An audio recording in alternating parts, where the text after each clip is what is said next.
One thing that's always bothered me when I'm consuming, I guess what you would call my competitors' content of podcasting, YouTube videos, whatever the form of content, digital media might be, is when people totally misremember something. Because it kind of just puts a stain on several years worth of things that happened in the past. And, as a nostalgia guy, I value the past. And one era in sports that I think gets misremembered by most, and there are a select few people who will offer the stance that I'm about to, and it makes me appreciate them, is the Dan Mullen era at Florida.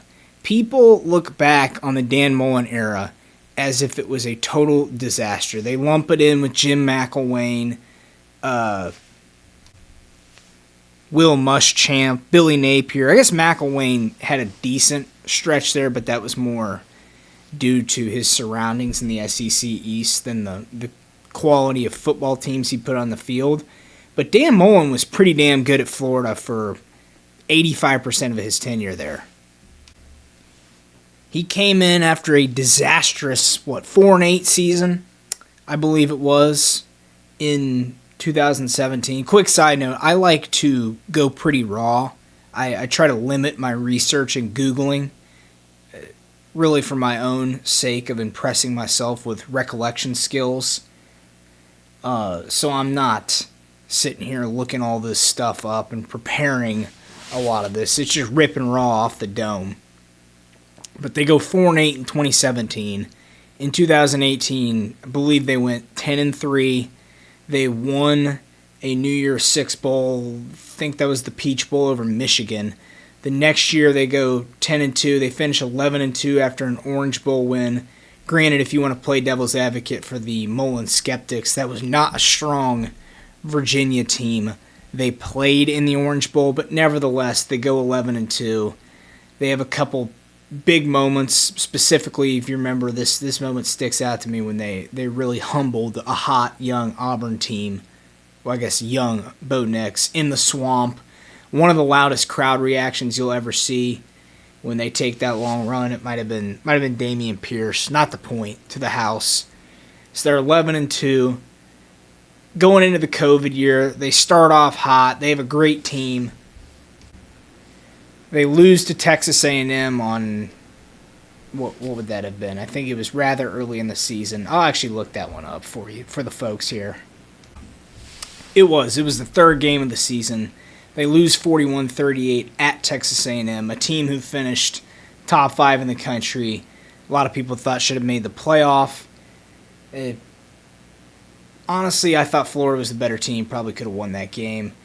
Nevertheless, they're 8-1, playing LSU at night in the swamp, and Dan Mullen sort of makes the controversial decision to hold Kyle Pitts out of the game. Out of an abundance of caution, they just assumed they were going to win.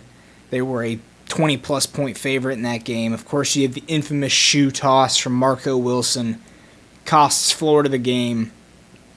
They finish 8-2, and then they go and they give maybe the best college football team in the last 20 years in 2020 Alabama their best game of the season. A sporty effort, 52-46 defeat in the SEC Championship. The entire team sits out the bowl game against Oklahoma, and they get smashed.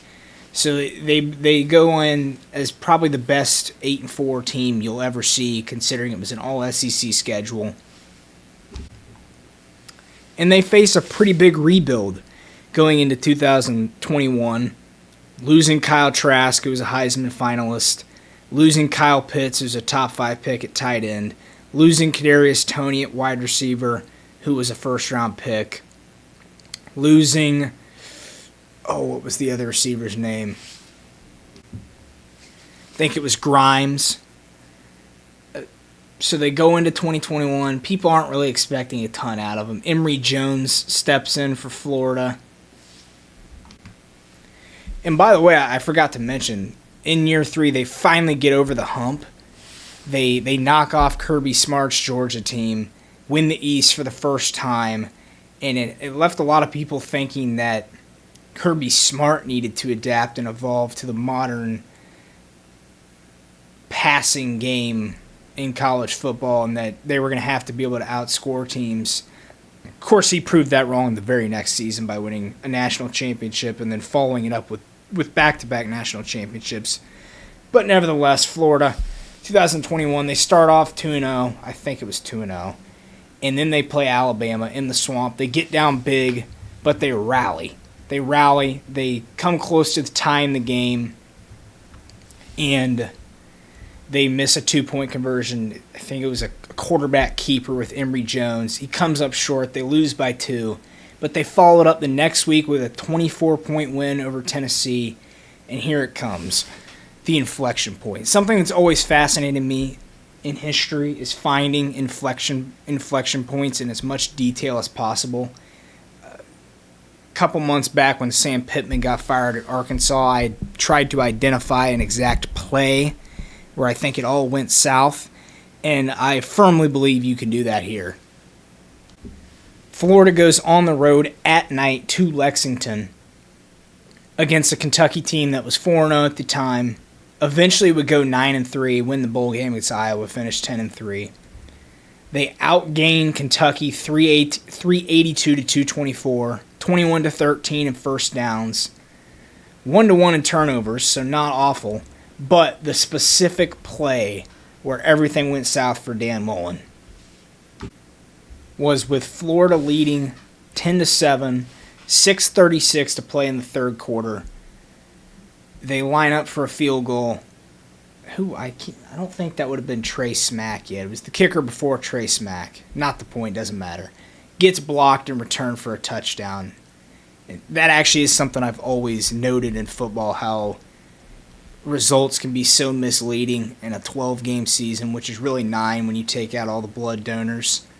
And you have one play that's the difference of 10 points, and you've wasted an entire possession of which you only get 9 to 12 in a game. And it's a 10-point swing. They lose by 7 in a game they have absolutely no business losing. They beat Vanderbilt the next week, but then they go to LSU. They lose to an LSU team that is already fired Ed Orgeron. They get routed in the cocktail party against Georgia. They go to South Carolina. This is when he really lost the team. They lose 40-17 against a year one Shane Beamer South Carolina team that really didn't have a lot of talent. Went 8-5, I believe, but drastically overachieved. They then, the very next week, they beat Samford 70-52, and this game was very close for a long time, and it kind of felt like a dead team walking. And then the Darth Vader revenge game that sealed Dan Mullen's fate at Florida when they go to Columbia, Missouri, I think it was an 8.5-point favorite, and they lose in overtime on a walk-off 2-point conversion. Connor Bazelak off his back foot to Daniel Parker, and Eli Drinkwitz shows up in the press conference dressed as Darth Vader as retaliation for Dan Mullen the year prior on Halloween after a victory over Mizzou, 41-17, I think. Dressed up as Darth Vader. Little bit tone deaf considering there was a massive fight around halftime that Dan Mullen didn't come out scot-free from. He sort of was seen as an instigator, or if not an instigator, certainly not a peacemaker.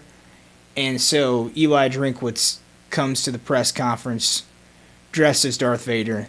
The next day, Dan Mullen is whacked. So he starts off 32-10, and before that LSU game in 2020, he was, 10 plus 11 plus 8, 29 and 2 plus 3, 29 and 6 to this point, and then everything goes downhill. You have one field goal blocked in return for a touchdown. You lose to Kentucky, and you finish off that season after a 3-1 start. 2-5, 1-5 against FBS teams, and you're gone. There are certain people who believe it was already going south and will kind of say that Dan Mullen didn't recruit and all this. And you can certainly make the case he wasn't recruiting at a national championship level, which I would say rightfully so is the expectations for a Florida fan. It's not like they were recruiting in the 30s. In 2019, they finished 9th in recruiting. The next season, they finished 7th. And in 2021, the last class before he was whacked, obviously, they finished, I have to stall and wait for it to load, 12th.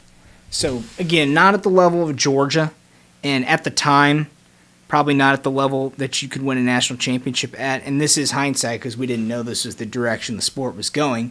But it is a little bit ironic. You look down the line, and there are a lot of more football coach guys who don't major in recruiting as much anymore, and you're able to win championships recruiting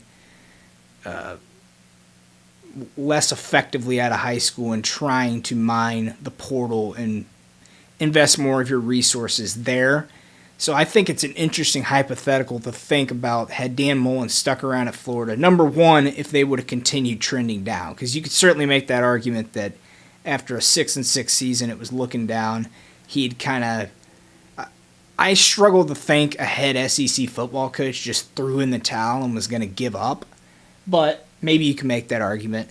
The most interesting part to me is that with where the sport headed, specifically once you got to like 2023, 2024, and especially 2025 when Indiana won the national championship and Ole Miss made the semifinals, you no longer have to recruit these top 3, 4, 5 national classes. So I think maybe, just maybe, after the way the Billy Napier era unfolded and seeing the grass ain't always greener on the other side, Florida might rethink their decision. Now, I don't think they'll ever admit that. I think Florida fans are too prideful and reasonably so dislike Dan Mullen too much to admit this, but it's always an interesting hypothetical to me and something I look back fondly on. The 2020 Florida football team is one of my just niche poll favorite college football teams of all time, and I think people kind of misremember that entire era of Gator football.